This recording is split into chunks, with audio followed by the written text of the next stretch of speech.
어느 늦어른 밤이었습니다.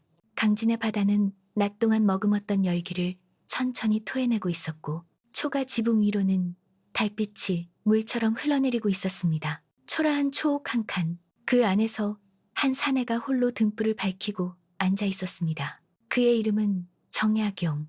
세상은 그를 죄인이라 불렀고 후일은 그를 다산이라 불렀습니다. 그는 벼슬을 잃었고 도성을 떠났으며 가족과도 생이별을 한 몸이었습니다. 그러나 그날 밤 정약용의 손에서는 붓이 멈추지 않았습니다. 나라란 무엇인가. 그는 낮게 중얼거리며 한 글자 한 글자 종이에 눌러 적었습니다. 백성은 굶주리는데 법은 왜 이토록 멀고 관리는 왜 백성을 두려워하지 않는가. 파도 소리가 멀리서 들려왔고 그 소리는 마치 수많은 백성의 신음처럼 그의 귓가를 떠나지 않았습니다.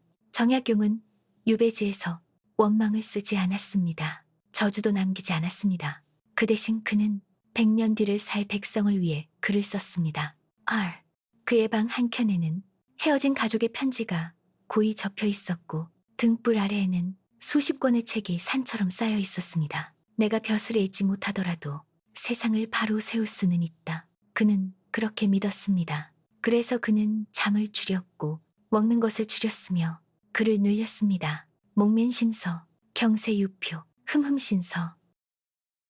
그것은 책이 아니었습니다. 백성이 억울하게 죽지 않게 하려는 마음이었고 관리가 백성을 함부로 대하지 못하게 하려는 간절한 경고였습니다. 밤이 깊어가자 등불이 흔들렸고 정약용의 그림자가 벽에 길게 드리워졌습니다. 그 그림자는 죄인의 그림자가 아니라 아직 오지 않은 조선의 미래를 붙잡고 있는 한 사람의 모습이었습니다. 그는 알고 있었습니다. 자신의 글을 읽을 사람들은 지금 이 시대에 없다는 것을. 그러나 그는 멈추지 않았습니다. 오늘을 위해 쓰는 글은 내일 사라질지라도 100년 뒤를 위해 쓴 글은 반드시 살아남는다는 것을 그는 알고 있었습니다. 강진의 밤은 조용했지만 그 초옥 안에서는 조선을 바꾸는 소리가 조용히 태어나고 있었습니다. 그날 밤도 정약용은 끝내 붓을 내려놓지 않았습니다. 어느 가을 새벽이었습니다. 닭이 울기 전 세상에서 가장 먼저 깨어있는 이는 늘 그 초옥의 사내였습니다. 정약용은 잠자리에서 몸을 일으켜 잠시 바깥을 바라보았습니다. 안개가 바다 위에 낮게 깔려 있었고 갈대는 말없이 고개를 숙이고 있었습니다. 그 풍경은 마치 이 나라의 백성처럼 소리 없이 견디고 있었습니다. 그는 문득 서울 하늘을 떠올렸습니다. 궁궐의 기와 종로의 소란, 벼슬아치들의 웃음소리, 그 모든 것이 이제는 다른 세상의 이야기였습니다. 정약용은 그날도 차가운 물로 얼굴을 씻고 붓을 들었습니다. 손은 거칠었고 손톱 사이에는 먹물이 배어 있었지만 글씨만은 조금도 흐트러지지 않았습니다. 법은 사람을 살리기 위해 있어야 한다. 그는 그렇게 적었습니다. 사람을 다스리기 위해서가 아니라 사람을 살리기 위해서. 죄를 물을 때는 분노가 아니라 증거로 해야 하고 판결을 내릴 때는 권력이 아니라 양심으로 해야 한다고. 그는 적어 내려갔습니다. 그의 글은 차갑고도 따뜻했습니다. 칼날처럼 날카로웠지만 그 끝은 늘 백성을 향하고 있었습니다.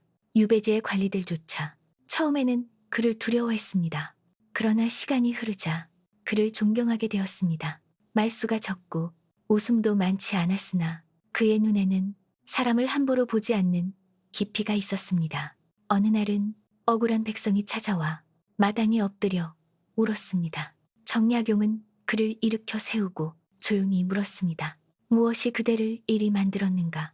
그는 판관이 아니었고 벼슬도 없었으나 그 말 한마디에는 관아보다 더 무거운 신뢰가 담겨 있었습니다. 밤이 되면 그는 다시 혼자가 되었습니다. 바람이 초가를 흔들고 등불은 자주 꺼질 듯 흔들렸습니다. 그럴 때마다 정약용은 잠시 붓을 멈추고 가족을 떠올렸습니다. 멀리 두고 온 아내, 자라나고 있을 아이들. 그는 한숨을 삼켰습니다. 그러나 눈물을 글 위에 떨어뜨리지는 않았습니다.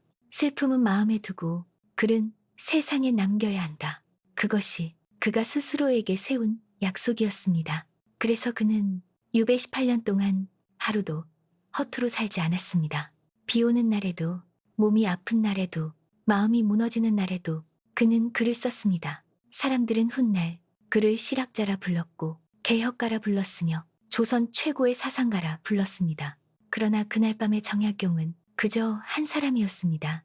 나라를 걱정하는 사람, 백성을 걱정하는 사람, 그리고 다시 돌아오지 못할 시간을 묵묵히 견디는 사람이었습니다. 강진의 밤은 여전히 조용했고 그 초옥의 등불은 오늘도 꺼지지 않았습니다. 조선이 아직 그를 부르지 않았을 뿐 정약용은 이미 조선을 다시 세우고 있었습니다. 어느 초겨울 저녁이었습니다. 바람은 매서웠고 초옥의 문틈으로 찬 기운이 스며들었습니다. 정약용은 낡은 소못을 여미고 등불을 가까이 당겼습니다. 그 불빛 아래에서 그의 얼굴은 한층 더 수척해 보였으나 눈빛만은 여전히 흐려지지 않았습니다. 그날 그는 오래 묵혀두었던 글을 다시 펼쳤습니다. 정조가 살아있던 시절 임금 앞에서 조심스레 올렸던 상소의 문장들이었습니다. 전하, 나라는 백성의 것입니다. 그 문장을 읽는 순간 정약용의 손이 잠시 멈췄습니다. 임금의 목소리, 그가 보여주던 눈빛, 개혁을 이야기하던 그 밤들이 눈앞에 아른거렸습니다. 정조는 그의 말을 끝까지 들어주던 임금이었고 정약용은 끝까지 말하려 했던 신하였습니다. 그러나 임금은 먼저 떠났고 말은 끝내 다 전해지지 못했습니다. 등불이 한번 크게 흔들렸습니다. 정약용은 천천히 고개를 들고 천장을 바라보았습니다. 전하, 아직 끝나지 않았습니다. 그는 속으로 그렇게 말했습니다. 임금에게가 아니라 스스로에게 하는 말이었습니다.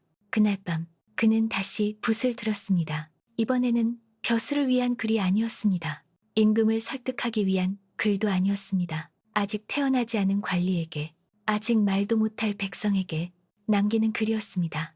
목민관은 백성의 고통을 먼저 듣는 자여야 한다. 그 문장은 마치 유언처럼 천천히 종이에 내려앉았습니다. 정약용은 알고 있었습니다. 자신이 다시 벼슬길에 오를 가능성은 거의 없다는 것을. 그러나 그는 조금도 조급해하지 않았습니다. 사람은 사라져도 글은 남고 글은 사람을 다시 불러낸다는 것을 그는 믿었습니다. 시간은 흘러 유배의 끝이 다가왔습니다. 강진에서의 세월은 그의 등을 굽게 만들었고 머리를 희게 만들었습니다. 그러나 그의 생각만은 조금도 늙지 않았습니다. 마침내 귀향의 날이 찾아왔을 때 그는 화려한 환영도 눈물의 작별도 원하지 않았습니다. 그저 자신이 머물던 초옥을 한번 돌아보고 등불을 끄고 조용히 길을 나섰습니다. 서울로 향하는 길, 산과 들은 그대로였지만 세상은 달라져 있었습니다. 그가 꿈꾸던 조선은 아직 오지 않았고 그가 걱정하던 조선은 여전히 그 자리에 있었습니다. 그러나 정약용은 절망하지 않았습니다. 내가 보지 못하더라도 누군가는 이 글을 읽을 것이다. 그 믿음 하나로 그는 다시 걷기 시작했습니다. 그의 걸음은 느렸으나 그가 남긴 말들은 훗날 수많은 사람들의 양심이 되었습니다. 그날 이후 정약용은 더 이상 큰 소리로 세상을 비판하지 않았습니다. 대신 조용히 그러나 깊게 사람의 마음을 두드렸습니다. 그리고 지금도 그의 글은 묻고 있습니다.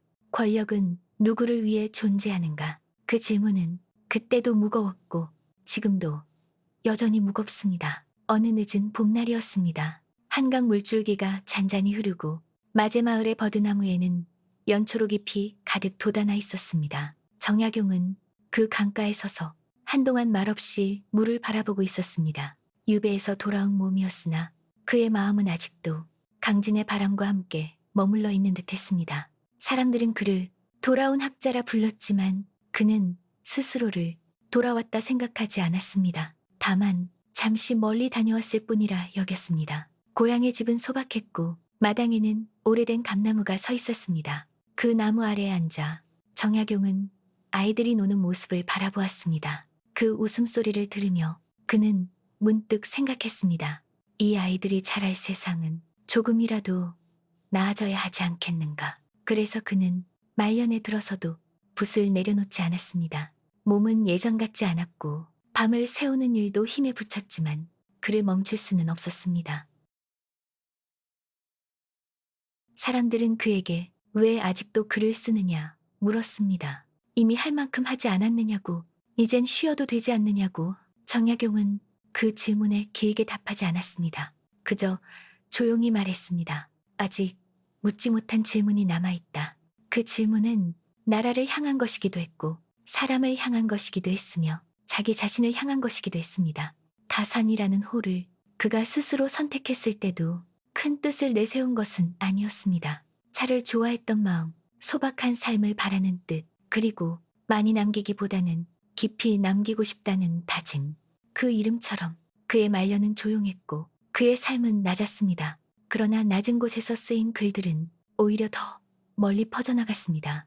벼슬에 있는 자의 책상 위로, 백성을 다스리는 관하로, 그리고 후일을 사는 사람들의 마음속으로. 어느 날 밤 정약용은 붓을 내려놓고 한참 동안 종이를 바라보았습니다. 그 위에는 완성되지 않은 문장이 남아 있었습니다. 사람이 사람을 다스릴 때 가장 두려워해야 할 것은, 그는 그 문장을 끝내지 않았습니다. 아니, 끝내지 않으려 했습니다. 그 질문은 후대가 이어서 써야 할 것이었기 때문입니다. 그날 이후 정약용은 점점 말수가 줄어들었습니다. 그러나 그의 침묵은 비어있지 않았습니다.